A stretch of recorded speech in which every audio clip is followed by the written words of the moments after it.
মা বোনেরা বোরকা পরে পর্দার জন্য না ফ্যাশনের জন্য? পর্দা এখন বোরকা পর্দার জন্য ছিল, এখন বোরকা পর্দার জন্য নাই, বোরকা ফ্যাশন হয়ে গেছে। হাইটা যাইতেছে, পিছন দিয়া যে রাস্তা পরিষ্কার করতেছে, সিটি কর্পোরেশনের ঝাড়ুদারের দরকার হয় না, রাস্তা এমনি পরিষ্কার হয়ে যায়। বোরকার অবস্থা এরকম হয়েছে কি হয় নাই? এই বোরকা পরে নামাজ পড়লে নামাজ হবে?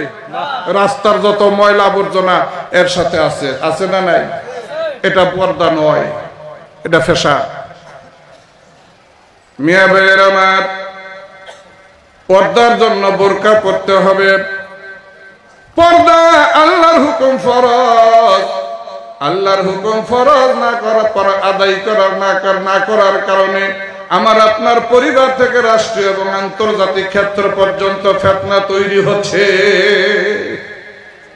রাসূল বলছেন হাদিস শরীফে, চোখের দ্বারাও এক প্রকারের জিনা হয়, যা বাস্তব জিনার চাইতে কোনো অংশে কম নয়। ঠিক না বেঠিক? একটা নারী যখন তার দেহ খোলামেলা অবস্থায় বাহিরে বের হয়, একটা যুবক যখন খারাপ নজর ওই মহিলার দিকে তাকায় গো, ওই চোখের বদ তাসির ওই মহিলার ভিতরে তৈরি হয়ে যায়।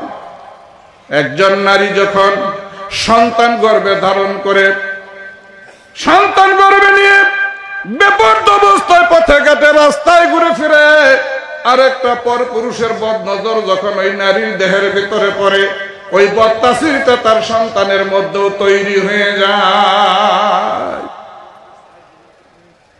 এই জন্য বলা হয়েছে নারী কিন্তু কম নয় যার পেটে মানুষ হয়, নারী কিন্তু কম নয় যার পেটে ওলি হয়, নারী কিন্তু কম নয় যার পেটে আলেম হয়, নারী কিন্তু কম নয় যার পেটে চোরটা বদমাইশ হয়। নারীরা হচ্ছে মানুষ তৈরির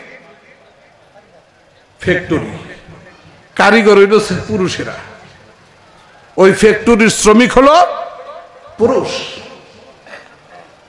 মিয়া ভাইয়ের আমার, তাহলে মানুষ তৈরির কারখানা হলো নারী। দুনিয়ার একটা ফ্যাক্টরি, মাল যদি ভালো হয়, চুরি হওয়ার ভয় থাকে, নকল হওয়ার ভয় থাকে। এই জন্য ফ্যাক্টরির মালিক চতুর্দিকে একটা বড় বাউন্ডারি লাগায়নি, শক্ত মজবুত গেট লাগায়। গেটের মধ্যে ডিউটির জন্য বন্দুক দিয়া, মাসিক বেতন দিয়া পাহারাদার বসায়। ঠিক না বেঠিক? কারণ এই ফ্যাক্টরির মাল ভালো, ফ্যাক্টরির মাল চুরি হওয়ার ভয় আছে। এই জন্য চতুর্দিকে বাউন্ডারি লাগায়, আবার বন্দুক দিয়া বেতন দিয়া মাসিক দারোয়ান রাখে, পাহারা দেয়। বাইরে গো, মানুষ তৈরির কারখানার মধ্যে বাউন্ডারি দেওয়া দরকার আছে না নাই? মানুষ তৈরির কারখানার বাউন্ডারি হলো পর্দা। আপনারা লাউ গাছের মূল্য বোঝেন, কদু গাছের মূল্য বোঝেন, নিজের মূল্য নিজেরা বোঝেন না। দেখবেন মা বোনেরা, আমনুক এলাকায় এরকম হয় কিনা জানি না, লাউ গাছ আর কদু গাছ যখন লাগায়, এটা লগা টকটক হয়ে জাতি সাহেবের ফোনা দিয়ে মতো জাংলার মধ্যে উড়ে তখন কি করে, কালির পাতিলে চুন দিয়া বিভিন্ন রকমের নকশা টকশা বানায়, পুরান চামড়ার জুতা ঝুলায়, আর গড় ঝাড়ু দিতে দূরেছে, এটার কি কয় মুইরাজন। এই তিনটা একখানে করে জাংলার ওই দিকটা ঝুলাই, যে দিকটা মানুষের নজর লাগে বেশি। ঠিক না বেঠিক? আর না হইলে পুরান একটা জামা খের দিয়া মানুষের মতো বানায় জামা পরে মাথার উপরে একটা ঠোলা ফেলে দিয়ে থাকে, দেখি না? মা বোনেরা চিন্তা করে, কার জানি বদ নজর লাগে আমার লাউ গাছ আর কদু গাছ নষ্ট হয়ে যায়।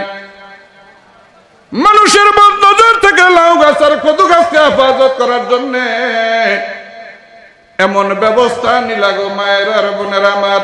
রাসূল বলে, পরপুরুষের বদ নজর লাগলে তোমার আমার যৌবনের মধ্যে এইরকম দাগ লাগে, এইরকম ক্ষতি হওয়ার ভয় থাকে। এই জন্য আমার আল্লাহ তোমার জন্য আমার জন্য পর্দা ফরজ করে দিছে। মেয়ে ভাইয়ের আমার, মেয়েরা হচ্ছে মায়ের জাত, মেয়েরা হচ্ছে মায়ের জাত। তাদেরকে সম্মান করতে হবে, ইজ্জত দিতে হবে, তাদেরকে পর্দায় রাখতে হবে, আমার আপনার ব্যবস্থা করতে হবে। আমার আপনার পরিবার, আমার আপনার স্ত্রী ছেলে মেয়ে যারা আছে তাদের জিম্মাদার আমি আপনি, তাদেরকে পর্দার ব্যবস্থা করা আমার আপনার দরকার আছে না নাই? মেয়ে ভাইয়ের আমার, যদি পর্দা করেন ছেলে মেয়ে ভালো হবেন, যদি আল্লাহর হুকুম পর্দা না করেন ছেলে মেয়ে ভালো হবে না, বদনজরের দ্বারা বদতাসির তৈরি হবে।